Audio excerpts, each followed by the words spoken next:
कुछ तो गड़बड़ है दया, कुछ तो गड़बड़ है। इस कोरोना वायरस, चाइना और 23 जनवरी के बीच में कुछ तो गड़बड़ है। आप सोच रहे होंगे कि मैं मजाक कर रहा हूं, मगर ये जो रिपोर्ट्स हैं, जो पब्लिश्ड हैं, ये मजाक नहीं है। और अगर इनके ऊपर आप नजर डालोगे और थोड़ा सा दिमाग लगाओगे तो आपको लगेगा कि ये मजाक नहीं, ये बहुत सीरियस बात है। 23 जनवरी इंपॉर्टेंट क्यों है?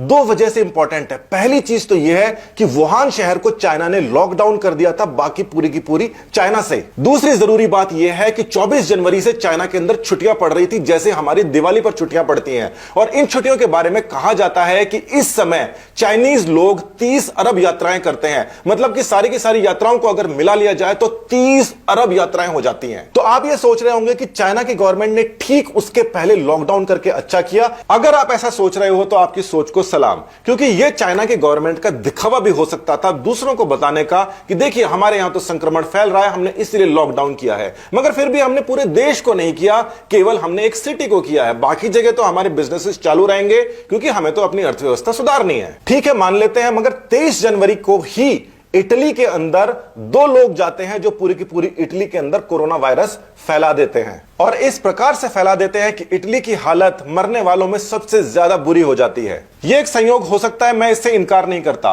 मगर वुहान से बाहर अलग अलग देशों के अंदर संक्रमण किस प्रकार से फैला है उसके ऊपर आप नजर डालिए। तो अमेरिका के अंदर 15 जनवरी को एक केस आ चुका था, और यह केस वो था जो कि वुहान के सी फूड मार्केट के अंदर नहीं गया था, यानी कि यह कम्युनिटी स्प्रेड वाला केस था, यानी कि थर्ड स्टेज वाला। थर्ड स्टेज यानी कि कम्युनिटी के अंदर फैल रहा था 12 जनवरी को, और उस समय तक कोई लॉकडाउन नहीं था। हर रोज लाखों लोग वुहान से बाहर जा रहे थे। देखिए 25 जनवरी तक तो श्रीलंका में भी संक्रमण पहुंच गया था। श्रीलंका तक वुहान से डायरेक्ट फ्लाइट नहीं है, यानी कि वुहान से कहीं और गया होगा और वहां से श्रीलंका आया होगा। अब जहां पर फ्लाइट की बात आ गई है तो फ्लाइट के मैप के ऊपर जरा नजर डालते हैं। यहां पर एक बात आपको ध्यान में रखनी पड़ेगी कि वुहान से चाइना के अंदर कितनी फ्लाइट्स हैं और वुहान से चाइना के बाहर यानी कि इंटरनेशनल कितनी फ्लाइट्स हैं। तो इस ग्राफ के अंदर आप देख सकते हैं कि वुहान से इंटरनेशनली कितनी सारी फ्लाइट्स हैं, और इसके अंदर ही आपको यह भी दिखाई दे जाएगा कि अफ्रीका के अंदर किसी भी प्रकार की कोई फ्लाइट नहीं है, जहां पर संक्रमण फैला भी नहीं है। साउथ अमेरिका के लिए भी कोई डायरेक्ट फ्लाइट वुहान से नहीं है, जहां पर ब्राजील है देखिए, और ब्राजील के अंदर भी इतना कोई खास संक्रमण का असर नहीं है। इंडिया, पाकिस्तान, नेपाल, भूटान, बांग्लादेश तक भी कोई डायरेक्ट फ्लाइट नहीं है, और यहां पर भी संक्रमण के बहुत ज्यादा मरीज नहीं है। यानी कि वहां से जहां पर डायरेक्ट फ्लाइट्स है वहां पर हर जगह भर भर के संक्रमण जा रहा था, और जहां पर फ्लाइट्स नहीं है वहां पर संक्रमण नहीं जा रहा था। यानी कि यह बहुत तेजी से बढ़ने वाला वायरस था। और अगर ये इतनी तेजी से बढ़ने वाला वायरस था जो कि लॉकडाउन लगने से 15 दिन पहले तक कम्युनिटी के अंदर आ गया था, तो चाइना के अंदर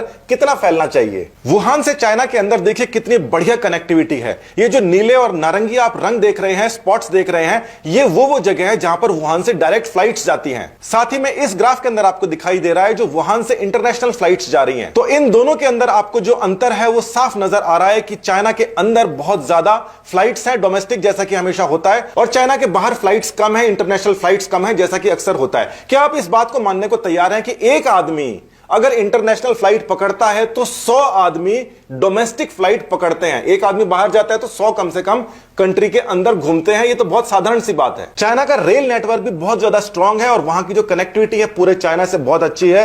हर रोज 2 लाख से ज्यादा नागरिक वहां से दूसरी जगह में ट्रेवल कर रहे होते हैं। हर रोज 2 लाख, 15 दिन के अंदर 30 लाख। 15 दिन के अंदर 30 लाख यात्री केवल रेल से गए हैं, उसके अलावा फ्लाइट से गए हैं, पैदल भी गए हैं, बस से गए हैं, कार से गए हैं। मगर इंटरनेशनल जहां जहां पे संक्रमण गया है वहां पर केवल फ्लाइट से गए हैं। मैं ये कहना चाहता हूं कि चाइना के अंदर जबरदस्त तरीके से संक्रमण फैल सकता था, मगर वो फैला नहीं, और जो फैलाने वाले लोग थे वो पूरे चाइना के अंदर हर जगह घूम रहे थे, मगर उनको वो संक्रमण हुआ नहीं। आखिर ऐसे हुआ कैसे? बचपन के अंदर डीपीटी का और अलग सारे के सारे टीके लगते हैं, मगर क्या जवानी के अंदर, बूढ़ों के अंदर कभी कोई वैक्सीनेशन देता है? 2019 के अंदर चाइना ने ट्यूबरक्लोसिस यानी कि टीबी के खिलाफ वैक्सीनेशन दी थी। वो पूरे के पूरे कंट्री के अंदर दी गई थी। इसकी काफी ज्यादा चर्चा भी हुई थी। क्या ऐसा हो सकता है कि चाइना के पास में ये वायरस पहले से मौजूद था और इसकी जो काट वाली वैक्सीन है वो पहले से मौजूद थी, और टीबी की वैक्सीन के साथ में घोलकर उसको पिला दी गई हो? क्योंकि टीबी के अंदर उस वैक्सीन को देने के बाद के अंदर जो केसों के अंदर गिरावट है वो नहीं आई,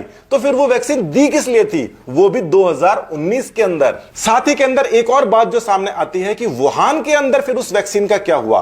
क्या सरकार ऐसा कर सकती है कि अलग अलग शहरों में अलग अलग बैच दे दे, जहां पर एक शहर का जो बैच है, जहां पर दिखावा करना है कि यहां से संक्रमण हमें फैलाना है, वहां पर जानबूझ के वहां के लोगों को वो टीका नहीं लगाए, वो इम्यूनिटी नहीं दे? क्या ऐसा हो सकता है?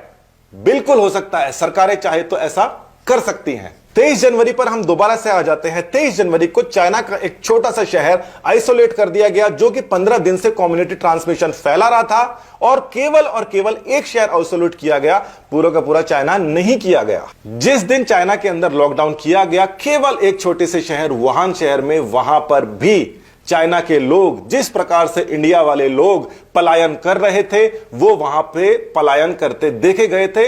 ये रिपोर्ट देखिए, रॉयटर्स की इस रिपोर्ट के अंदर साफ तौर पर लिखा गया है कि ट्रैवलर्स जो हैं वो चाइना का लॉकडाउन को बीट कर रहे हैं, यानी कि उसको पछाड़ रहे हैं, और वो ब्रिज से दूसरी जगह जाते हुए दिखाई दे रहे हैं। लोग तो हर जगह वही होते हैं, जिसको साधन नहीं मिलता वो पैदल चले जाता है, यानी कि संक्रमण फैल रहा था। और जिस हिसाब से इंटरनेशनली संक्रमण फैल रहा था, वुहान के हर दूसरे आदमी को वो संक्रमण था, और वो हर दूसरी जगह जा रहा था। और एक इंटरनेशनल फ्लाइट पर 100 लोग डोमेस्टिकेटेड फ्लाइट से जाते हैं, 10,000 लोग ट्रेन से जाते हैं, और 1 लाख लोग कुल मिला के अलग अलग रिसोर्सेज से इंक्लूडिंग ट्रेन एक जगह से दूसरी जगह जाते हैं। यानी कि इस बात की संभावना कि बहुत सारे इंटरनेशनली टूरिस्ट के अंदर से एक संक्रमित मरीज इंटरनेशनल फ्लाइट पकड़ के ले जाए, वो उतनी ही है जितनी 1 लाख लोग विद इन कंट्री फैल जाएं। इसका मतलब किसी भी प्रकार से संक्रमण तो बचाया ही नहीं जा सकता था, मगर एक चीज उनको बचा सकती थी, उनकी वैक्सीन इम्यूनिटी, जो कि 2019 के अंदर ही बाकी सभी जगह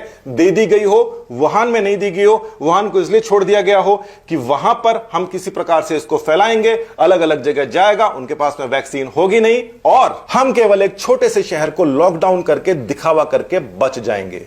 ये एजम्पशन है, ये थ्योरी है, ये कोई आरोप नहीं है। ये कोई आरोप नहीं है, मगर फिर भी इतना तो बताओ चाइना वालों कि आपने उसको संक्रमण को रोका कैसे, जहां पे हर कोई इंटरनेशनली जो भी बाहर जा रहा था वो संक्रमित हो रहा था 23 जनवरी के समय में, और अंदर जो जा रहा था वो संक्रमित ही नहीं हो रहा था। ऐसा तो हो ही नहीं सकता। जो वैक्सीन आपने बनाई है, अपने लोगों को दी है, बूढ़ों तक को दी है, वो वैक्सीन का खुलासा करो, पूरे के पूरे विश्व को इस आपदा से बचाओ। अगर यह आपदा तुम्हारे द्वारा जानबूझ के तैयार की हुई नहीं है तो। ये सारी की सारी रिपोर्ट्स उन बहुत सारी हजारों रिपोर्ट्स में से कुछ हैं, जिसका इस समय कई अलग अलग लोग, कई अलग अलग देश अपनी अपनी ब्रांचेस के अंदर स्टडीज कर रहे होंगे, और वो उन सभी संभावनाओं के ऊपर विचार कर रहे होंगे, और दिमाग के अंदर ये उनके सभी के जरूर होगा, कहीं ये बायोलॉजिकल वेपन तो नहीं है, या फिर ये केवल एक एक्सीडेंट तो नहीं है। मगर ये एक्सीडेंट में इतने सारे संयोग कैसे हो गए? जब तक 1 लाख संक्रमित मरीज अंदर अंदर नहीं घूम जाए, तब तक एक आदमी इंटरनेशनल टूरिस्ट बाहर नहीं जा सकता।